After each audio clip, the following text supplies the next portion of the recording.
Meron po akong repair na konti ring slide. Sana po may pakita muna bago ako magpatuloy. Pwede po, Deputy Speaker Marcoleta. Law, ibig sabihin batas. So kaya ginawa ang batas sa isang democratic country na kung nasaan tayo ngayon is para maging pantay-pantay ang lahat ng tao. Sa classroom may batas, bawal lumabas o bawal lumabas. Pero pag sinabing pag nag-comply ka na bawal lumabas, pero may ginawa ka sa pinagbabawal nila, inayos mo yung law ng classroom nyo at sinubmit mo ulit, ay pwede na pala ikaw lumabas. Mr. Speaker, Law,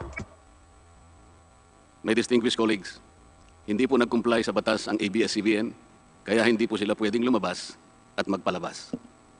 Those opposing the franchise application of ABS-CBN will show, with clear and convincing evidence, that ABS-CBN did not comply with the terms and conditions of its franchise, as well as our laws and the Constitution. In fact, they will show in the succeeding hearings of the Committee on Legislative Franchises that ABS-CBN deliberately and with impunity violated the conditions of its legislative franchise and more so of our laws and the Constitution. Matagal na po kasi ang mga aligasyong ito. Hindi mamatay-matay, lumulutang sa internet, nasa labi ng mga Pilipino. Hindi seryosong binigyan ng pansin. Bakit po? Tikom ang bibig ng may kakayahang magsiwalat nito dahil takot sa maimpluwensyang network na kayang sirain ng tao, kandidato man o hindi.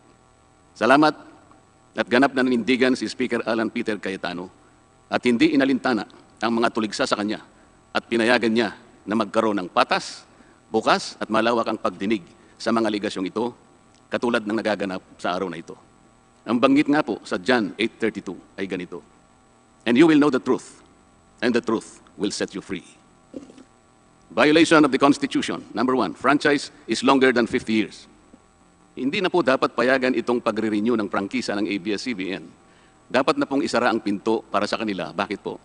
Because the ABS-CBN has been using the airwaves for more than 50 years. 53 years today, to be exact. Our Constitution says that Congress can grant a franchise of up to 50 years only. Taong 1957, nang makuha ni Don Eugenio Lopez Sr., may-ari ng Chronicle Broadcasting Network o CBN, ang Alto Broadcasting System o ABS. Simula po noong 1967 ay naging ABS-CBN na po ang tawag dito dahil sa merger ng ABS at CBN. Kung susumahin po natin ang prangkisa nito simula noong 1967, ay 53 taon na po itong gumagamit ng airwaves magpahanggang ngayon. 63 years naman po kung susumahin natin mula po ng pagkakakuha ng CBN sa ABS noong 1957. The Committee on Legislative Franchises should not allow itself to be used by ABS-CBN to again circumvent the Constitution and violate the categorical 50-year limitation imposed on franchises. Hindi na po dapat buhayin muli ng Kongreso ang prangkisa ng ABS-CBN sapagkat ayon po sa ating saligang batas, ang buhay ng prangkisa ay hindi dapat lumampas ng 50 taon. EDSA Revolution. Siguro po may mga ngatwiran at sasabihin ng ganito. Isinara naman ng martial law ang ABS-CBN. Di po ba? Dapat huwag bilangin ang panahon na yon. Tanggapin po natin sandali na isinara nga ang ABS-CBN simula Setyembre 23, 1972, pagkatapos na ideklara ang martial law. Pero hindi po ba nagbukas din ito agad matapos na ito ay mabawing muli ng pamilya Lopez noong EDSA Revolution? Hindi ba't kulang-kulang 13 taon din po ang namagitan na panahon? So let's assume that we subtract 13 years from the 63 years that ABS-CBN has been in operation starting 1957. When CBN acquired ABS. Hindi ba't 50 taon din po ang magiging resulta? Ibig pong sabihin, tapos na at paso na pa rin ang prangkisa ng ABS-CBN with or without martial law. Hindi ba't sobra-sobra pa rin ito at lalabag pa rin sa ating saligang batas? Naging palasak nga noong panahon ng martial law ang kantyaw na tama na, sobra na. Subalit ang mahalagang tanong po ng taong bayan na hindi pa nasasagot magpahanggang ngayon ay kung paano biglang nabawi ng mga Lopez ang ABS-CBN mula sa pag-aari ng gobyerno pagkatapos maitalaga ang Cory administration. Sinulatan po noon ni dating Senador Lorenzo Tanyada ang Presidential Commission on Good Government na isoli na sa mga Lopez ang ABS-CBN kahit may arbitration pang nagaganap sa pagitan ng pamahalaan at ABS-CBN. Na i-turn over po agad ang istasyon ng ABS-CBN sa mga Lopez sa kabila ng wala pang pagtukoy sa tunay na pagmeme-ari nito ayon sa kautusan sa Board of Administrators na binuo sa Letter of Instruction number 1 ni Pangulong Cory Aquino. Sa ngayon po ay wala man lang mailabas na papeles tungkol dito ang PCGG. Nagbayad po ba ang ABS-CBN sa Administrasyong Cory Aquino? Nag-public bidding po ba? Bakit tila ura-urada at habang magulo pa ang lahat dahil katatapos lang ng EDSA Revolution, ay biglang napasakamay na muli ng mga Lopez ang ABS-CBN. Nakabatay po ba ito sa batas? Hindi po ba dapat sagutin ng ABS-CBN ang mga tanong na ito upang mapanagot po ang dapat na managot kung meron man? Foreign ownership. Puntahan naman po natin ang muling pagbubukas ng ABS-CBN noong 1986. Pati po kasi noong panahon yun ay may paglabag na rin sa ating saligang batas. Ano po kaya yun? Dahil Amerikano at hindi Pilipino ang may-ari at namahala sa ABS-CBN, na mariing ipinagbabawal ng saligang batas. Congress should deny the franchise application of ABS-CBN for its clear violation of the Constitution, requiring 100% Filipino ownership and management of mass media companies. ABS-CBN's former president, Mr. Eugenio Gaby Lopez III, was an American citizen when he took the helm of the company in 1986 as director, then president, and then chairman in the later years. It was only in 2000 that he petitioned for recognition of Filipino citizenship and was issued a certificate of recognition as a Filipino citizen in 2002. At kahit sabihin po natin wala na ngayon sa management ng ABS-CBN si Ginoong Gaby Lopez, nagpatuloy pa rin ba sa paglabag sa saligang batas ang ABS-CBN? Opo. Dahil magpahanggang ngayon ay nagbebenta pa po sila sa mga banyaga, mga hindi Pilipino, ng pag-aari o ownership rights ng ABS-CBN. Through an intricate web of corporate layering, ABS-CBN lets non-Filipinos to own its common shares through the issuance of Philippine Depositary Receipts o PDRs. In September 1999, the ABS-CBN Holdings Corporation offered 132 million Philippine Depositary Receipts underlying the 132 million common shares of ABS-CBN. Immediately prior to the closing of the PDR's offering, Lopez Incorporated, the main stockholder of ABS-CBN Corporation, transferred 132 million ABS-CBN shares to ABS-CBN Holding Corporation, its alter ego. With the many rights afforded to the holders of these PDRs, most of whom, if not all, are foreigners, ABS-CBN Corporation virtually allowed these foreign holders beneficial ownership and potential voting rights. This is a circumvention of the strict foreign equity restriction imposed by the Constitution on mass media companies. Quite obviously, the ABS-CBN PDR instrument, a creative financial mechanism, is being used as a subterfuge to indirectly own the underlying ABS-CBN shares of stock. Violation of workers' rights under the Constitution. ABS-CBN violated the rights of its own workers. It denied them their just share in production as required by the Constitution.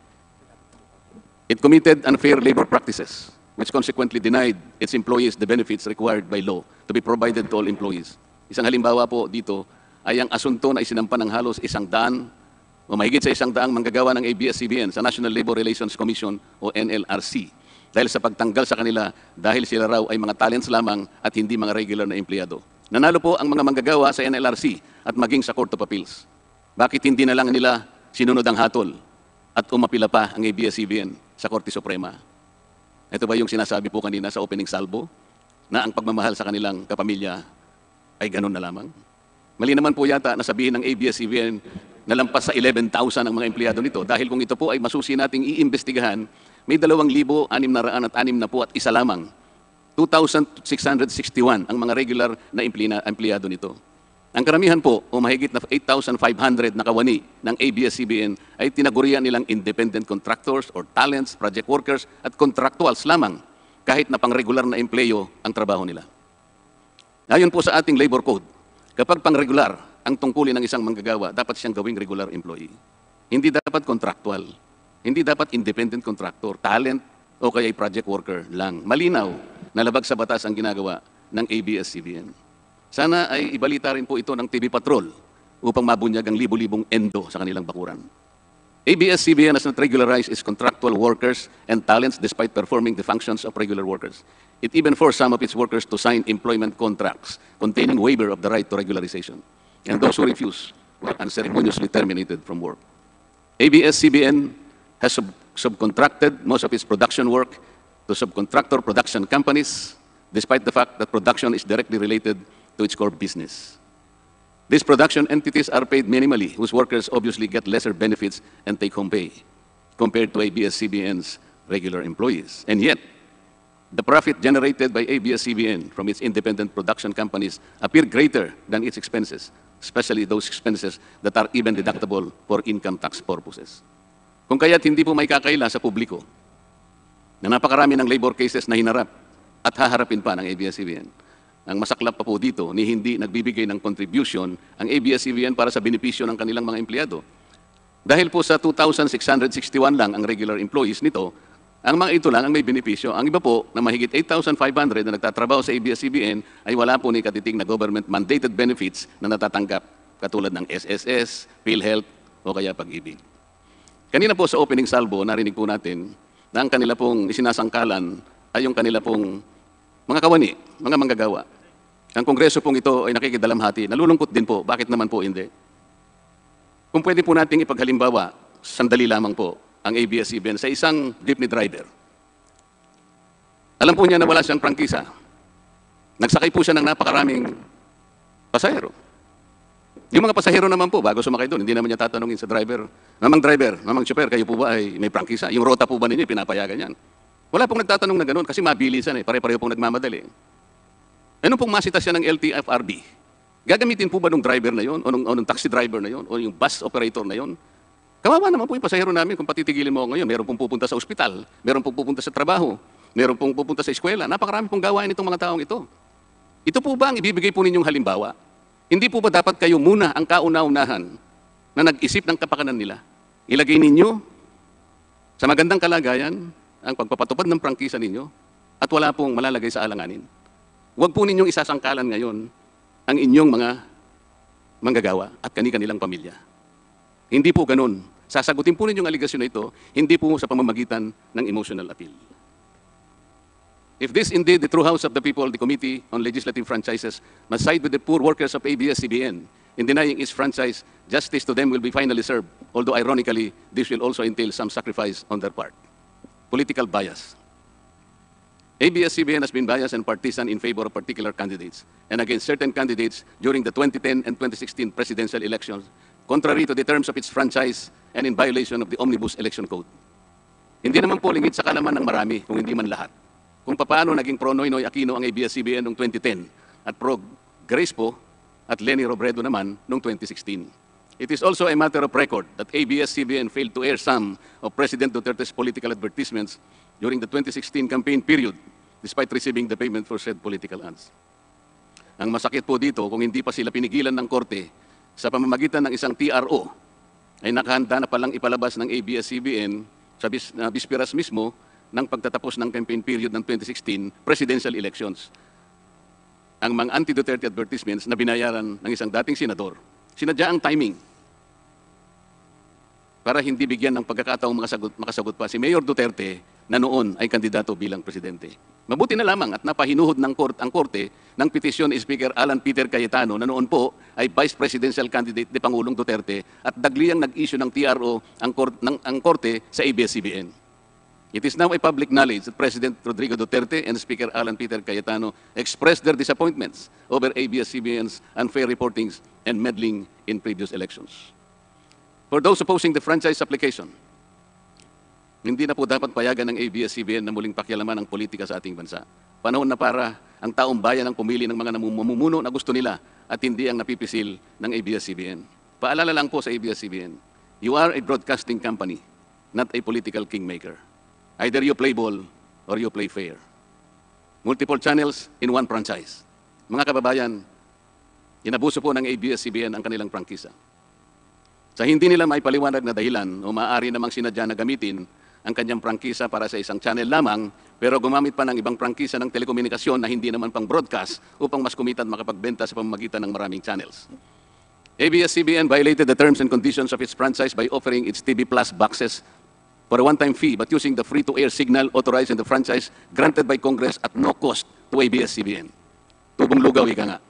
But this practice of ABS-CBN without permission from Congress or the National Telecommunication Commission is killing the cable industry, which depends on monthly-based subscription of its clientele. At bukod po sa pagbebenta ng TV Plus box sa publiko, sa Kapamilya Box Office Channel na nakapaloob dito, ay nagawa pang maningil ang ABS-CBN sa bawat pelikulang gustong mapanood ng publiko sa KBO Channel. Ibinenta na nga ang TV Plus box, ibinenta pa rin ang mga palabas na pwedeng mapanood sa TV Plus box. Dobleng tubong lugaw na po ito. Hindi po saklaw ang mga ito sa prangkisa na ipinagkaloob ng Kongreso sa ABS-CBN.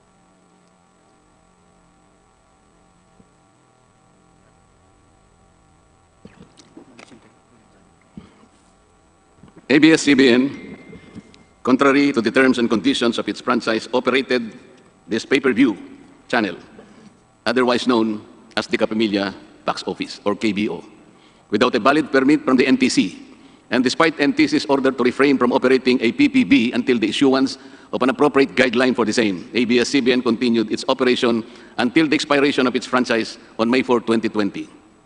Tax evasion. ABS-CBN also violated the terms and conditions of its franchise by engaging in tax avoidance schemes, which deprived the government of the much-needed revenue. It used its wholly owned subsidiary, Big Dipper Digital Content and Design, Inc., a PESA-registered company, as tax shield. Its main customer is ABS-CBN Hungary. And because of this unconscionable tax avoidance scheme, ABS-CBN alleged effective tax rate in 2018 was at -5%. This means that ABS-CBN managed to avoid paying taxes in 2018. Bakit po ang GMA7 na hindi naman kasing laki o kasing yaman ng ABS-CBN ay nakapagbayad ng buwis sa pamahalaan ng 1.6 billion pesos noong 2018? Samantalang ang malaalamat na ABS-CBN ay walang binayarang buwis. Bakit naman nakalibre ang ABS-CBN noong 2018 sa negative income tax nila na 84 million? Ibig sabihin po nito ay may tax credit pa ang ABS-CBN at ang gobyerno pa ang lumalabas na may utang dito. Wala pong pagkakaiba ito, mga kababayan, sa isang taong nangutang sa tindahan, binigyan pa ito ng sukli. In 2019, ABS-CBN again did not pay its rightful taxes. It avoided this by entering into compromise agreement with the Bureau of Internal Revenue, with the latter accepting the settlement of 152 million pesos plus from ABS-CBN, equivalent to only 40% of its assessed deficiency in income tax, value-added tax, and documentary stamp tax payments. But this is only one among the 4 other cases lodged by the BIR at the Court of Tax Appeals, all of which were also settled by compromise. Bakit po ganun? Hindi po ba nandun sa prangkisa ng ABS-CBN na babayaran nila lahat ang rightful taxes? Kinakailangan po bang sila ay ihabla pa ng BIR bago sila mapilitang makapagbayad lamang kahit settlement lamang? Ang linaw po ng kanilang prangkisa na babayaran lahat ang kaukulang buwis. Bakit kailangan pong sila ihabla at idemanda pa ng BIR para lamang sila ay makapagbayad? There are also allegations to date that ABS-CBN's Lingkod Kapamilya Foundation, ALKFI, is being used as ABS-CBN as tax shield, and that ALKFI also failed to file donor's tax return and pay the donor's tax. Ito po ang mas nakalulungkot dito, mga kababayan. Kapag politiko o government official ang nagkawang gawa, epal ang tawag dito ng ABS-CBN, kahit mula pa sa sariling bulsa ng politiko ang pinanggalingan ito. Pero kapag ito ay galing sa Lingkod Kapamilya, puro pangalan ng ABS-CBN ang kanilang pinangangalandakan, katulad po ng nakita natin ngayon. Alam naman natin na galing naman sa lahat sa mga donors ang pondo na ginamit nila. Meron po kayang nanggaling sa yaman ng ABS-CBN. Di baling ang pantulong ng ABS-CBN ay galing sa donasyon ng ibang tao. Di baling ang perang pantulong ay mula sa tax avoidance ng kumpanya. Ang mahalaga ay mapalabas nila sa pamamagitan ng sa mamamayan, katulad po ng nakita natin ngayon na napakabuti at